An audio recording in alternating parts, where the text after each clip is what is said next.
Cuarto capítulo. La interpretación analítico-existencial de los sueños de Viktor Frankl. Sin negar la dificultad que ya desde un principio entraña, según se desprende de lo dicho hasta ahora, el encontrar una vía de explicación precisamente para el fenómeno del inconsciente espiritual, no debemos olvidar que existe ya de hecho un camino donde el inconsciente, por tanto también el inconsciente espiritual, por decirlo así, al paso de nuestra investigación, nos referimos a los sueños. Desde la clásica interpretación de los sueños basada en el método de asociaciones libres tal como Freud lo introdujo científicamente, nos hallamos en condiciones de aprovechar las posibilidades que dicho método ofrece. También nosotros, pues, lo vamos a utilizar y lo haremos no solo para traer a la esfera de la conciencia y de la responsabilidad la impulsibilidad inconsciente, sino asimismo la espiritualidad inconsciente. Después de todo lo dicho, debemos ya suponer que en los sueños, esos auténticos producidos del inconsciente, no solamente intervienen elementos del inconsciente impulsivo, sino también del inconsciente espiritual.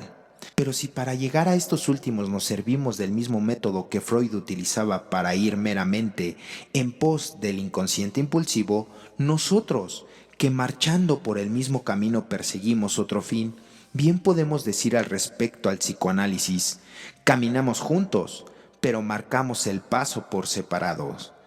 Igualmente en lo que se refiere a la interpretación de los sueños, vale nuestra apreciación de que la conciencia es el modelo más idóneo para reflejar la actividad del inconsciente espiritual. Tomemos como ejemplo el siguiente sueño. Un paciente sueña que, junto con la ropa sucia entregada para lavar, han echado también un gato sucio, y que luego, al devolverse la ropa ya lavada, el gato aparece entre ella muerto. Asociaciones. A. El gato. Se le ocurre a la enferma que ella ama a los gatos más que a todo. Por supuesto, también ama más que todo a su hija, que es la única que tiene. Así pues, el gato significa aquí su hija. Pero, ¿por qué está sucio el gato?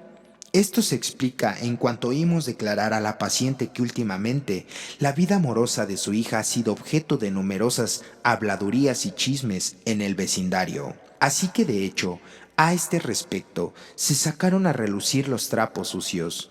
Este es también el motivo por el que la enfermera, como ella misma lo admite, había estado constantemente espiando y sermoneando a su hija. Ahora bien, ¿qué nos dice todo este sueño a fin de cuentas? En realidad constituye una advertencia, a saber, que la enferma no atormente tanto a su hija con una desmesurada insistencia en su limpieza moral, de tal manera que acabe por destruirla.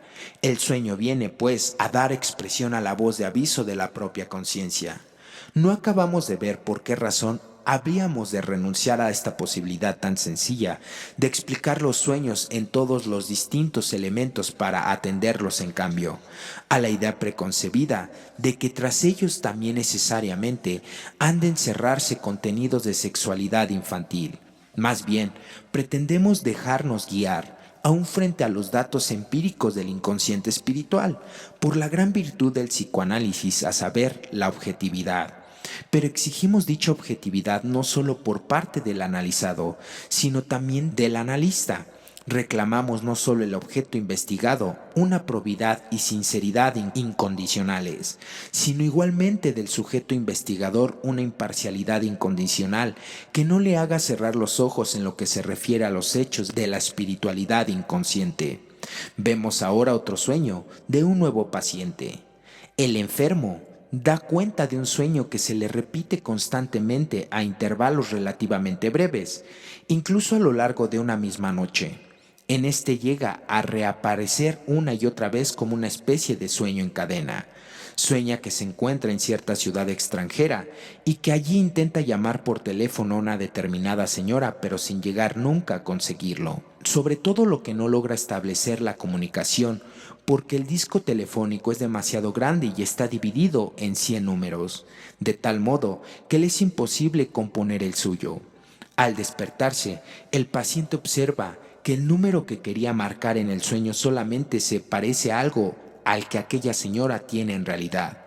pero en cambio es idéntico al de una empresa en la que actualmente trabaja con éxito.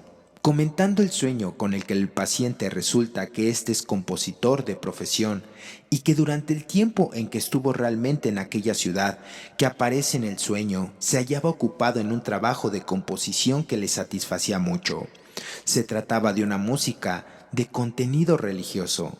En el momento que nos ocupa, sin embargo, trabaja con éxito, como ya lo hemos dicho, pero sin un sentimiento de plena realización interna, en música de jazz para el cine. Ahora bien, el enfermo declara decididamente de que en ningún modo puede tratarse de un sentimiento de nostalgia hacia aquella ciudad extranjera, pues los años allí pasados fueron desagradables en todos los aspectos, y con la sola excepción del trabajo, tampoco podía hablarse del deseo nostálgico hacia la señora, ya que con ella no tuvo la menor relación erótica. Sin embargo, manifiesta espontáneamente que en aquella parte del sueño en que aparecía el disco de proporciones gigantescas, ve el reflejo de un hecho actual, aceptando con resignación de no poder elegir. Pero, ¿de qué elección se trata? Hemos de preguntarnos. La respuesta se cae en su peso. La elección profesional, la decisión entre componer música profana o religiosa, siendo esta última la que el paciente se siente inclinado por vocación auténtica. De repente se nos aclara a nosotros también el significado del contenido central del sueño, a saber que el enfermo trata una y otra vez, aunque sea en vano, de establecer comunicación. No nos queda sino poner en lugar de Weider Verdenboom la palabra Rick Bocodom y traducirla a su equivalente latino, y así tenemos religión.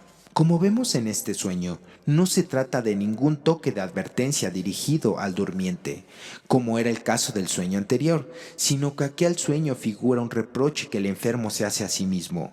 En ambas ocasiones, sin embargo, procede de la conciencia, o sea, de lo más íntimo del inconsciente espiritual, en el que segundo sueño, además, no solo habla de la conciencia ética, sino también claramente de la conciencia artística.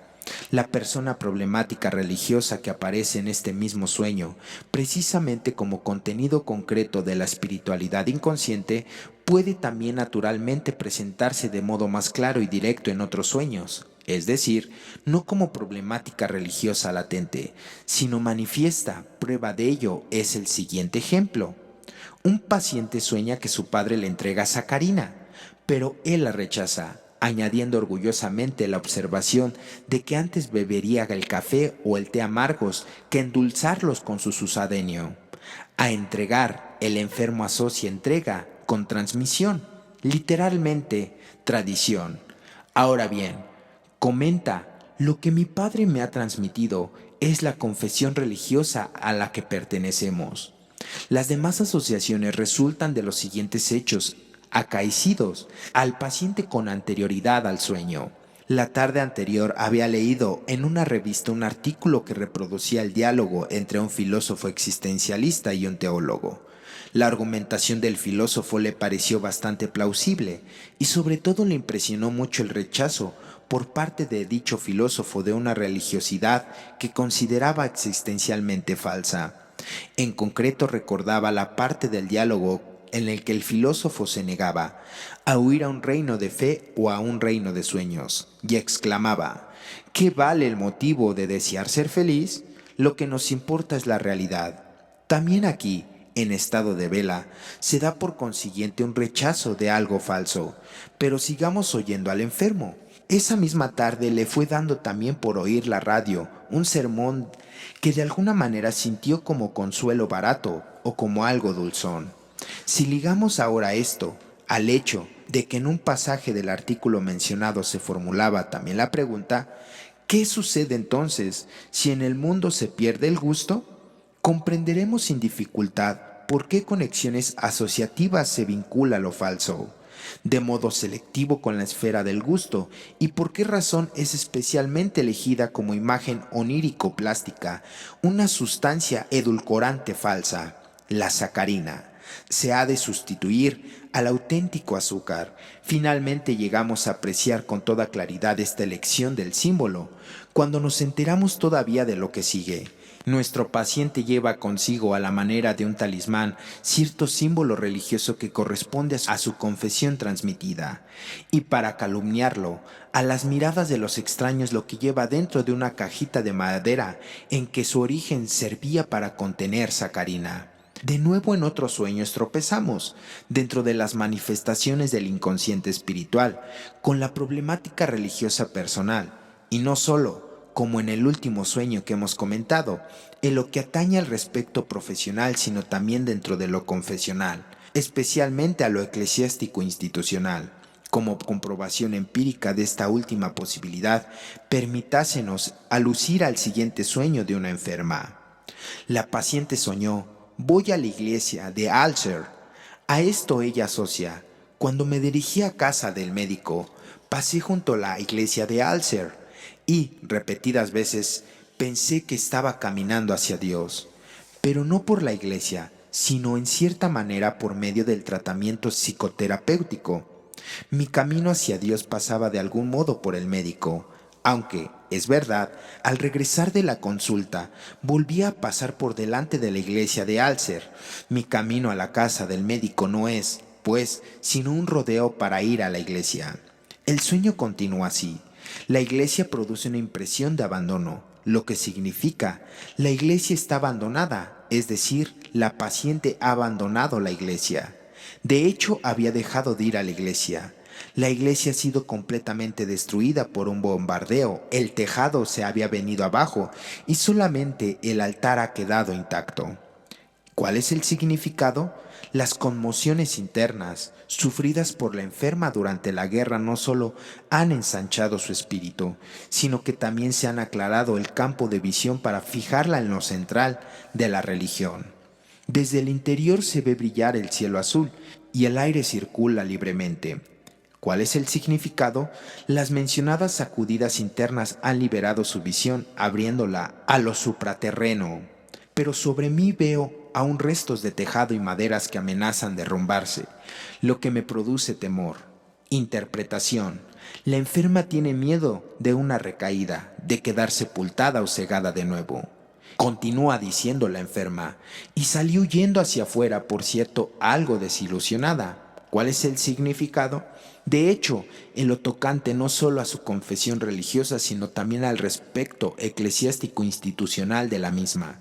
La paciente había sufrido últimamente algunas pequeñas decepciones. Su total adhesión a la citada iglesia se había visto menoscabada por ciertas impresiones que tenía algo que ver con la presunta mezquinidad y falta de generosidad de algunos clérigos y teólogos.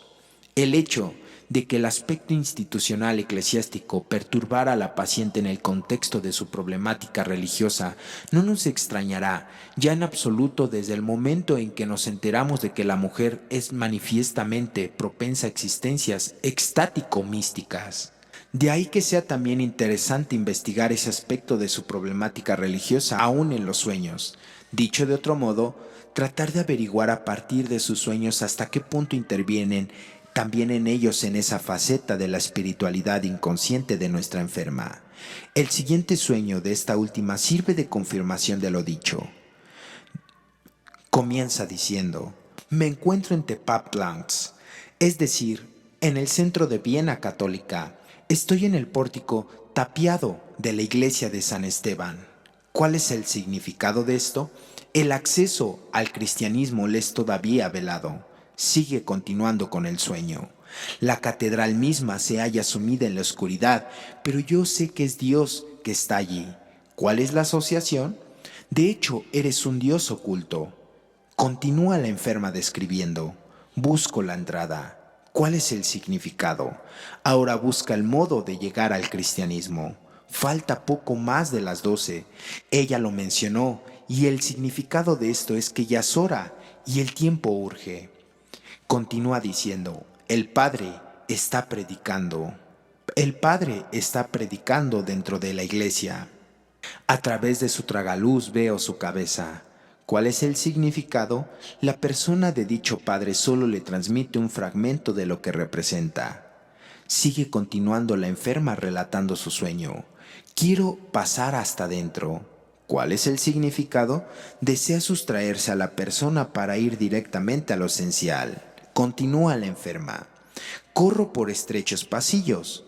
Es decir, estrechez es igual a la angustia. Nuestra enferma espera con angustia, con impaciencia, alcanzar su meta.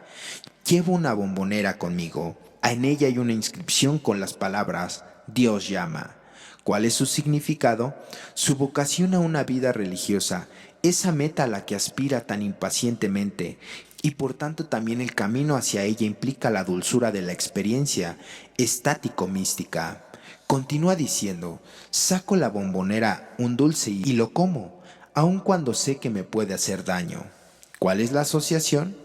Con frecuencia la enferma ha declarado que se entrega a un éxtasis místico, a unas sabiendas de que corre el riesgo en caer en la demencia, es decir, de ponerse mal. Temo que alguien pudiera ver la inscripción de la bombonera. Me da vergüenza y comienzo a borrarla. ¿Cuál es la asociación?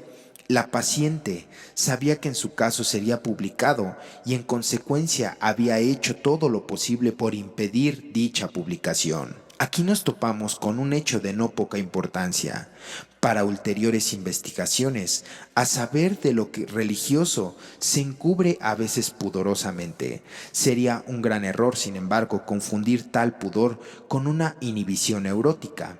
La vergüenza es un comportamiento absolutamente natural y en todo caso nunca puede asimilarse a una represión de tipo neurótico. Desde los trabajos de Max Scheler al respecto, incluso sabemos que el pudor desempeña también en el amor una marcada función protectora. Su tarea consiste en impedir que algo que es objeto absoluto llegue a convertirse en objeto de espectadores. Así pues, podemos decir que el amor tiene aversión a ser observado. Por eso huye también de toda publicidad, puesto que la publicidad y por parte de esta última teme el hombre que algo sagrado él le sea profanado. Esta profanación tendría lugar, por ejemplo, si se perdiera la inmediatez de la entrega, al convertirse ésta en alguna manera de objeto. Mas no solo meramente en objeto de contemplación para extraños, sino también para uno mismo.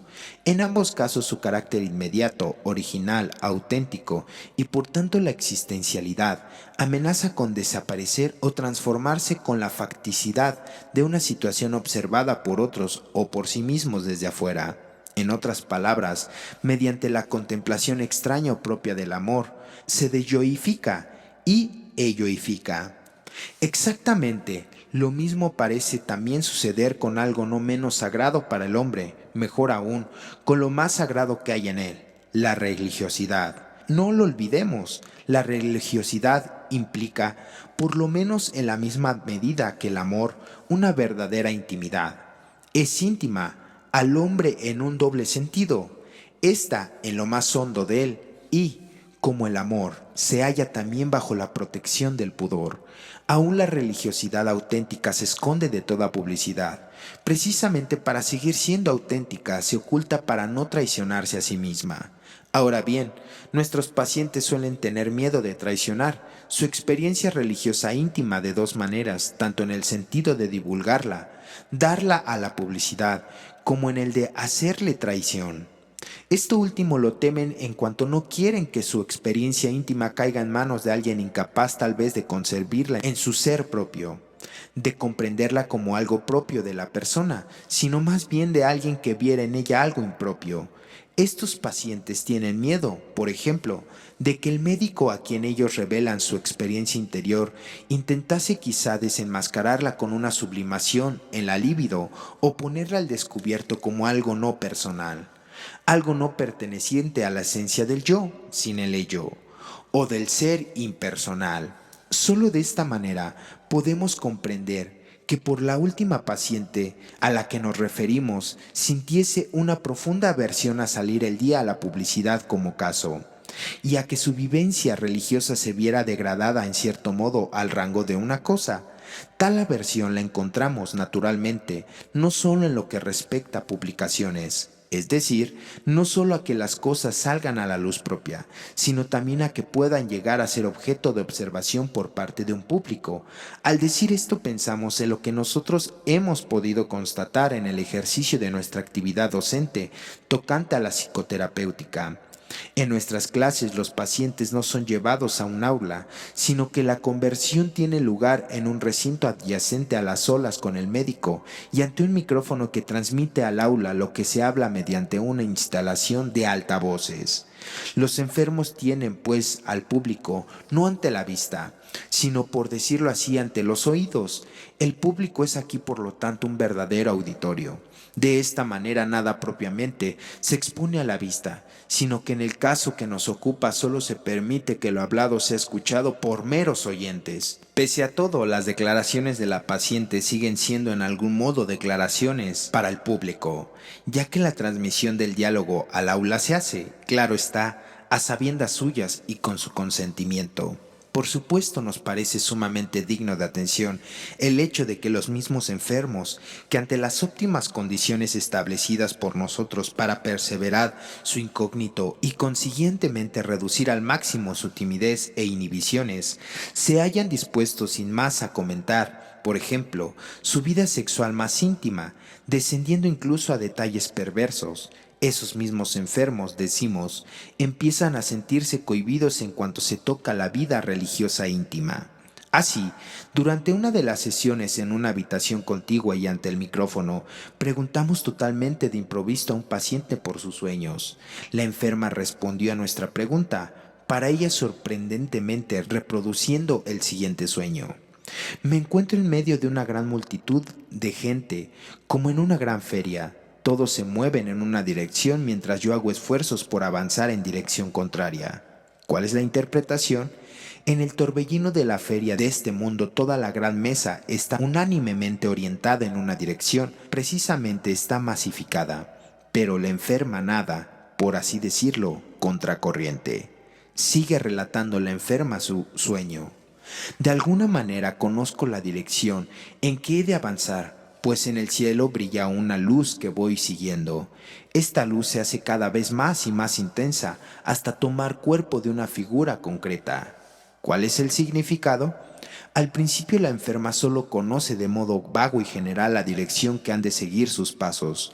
Luego, con más precisión, ahora le preguntamos de qué figura se trata exactamente. En este momento la paciente da muestras de hallarse en situación embarazosa y, tras alguna vacilación, nos pregunta con mirada suplicante, ¿de veras he de hablar de esto?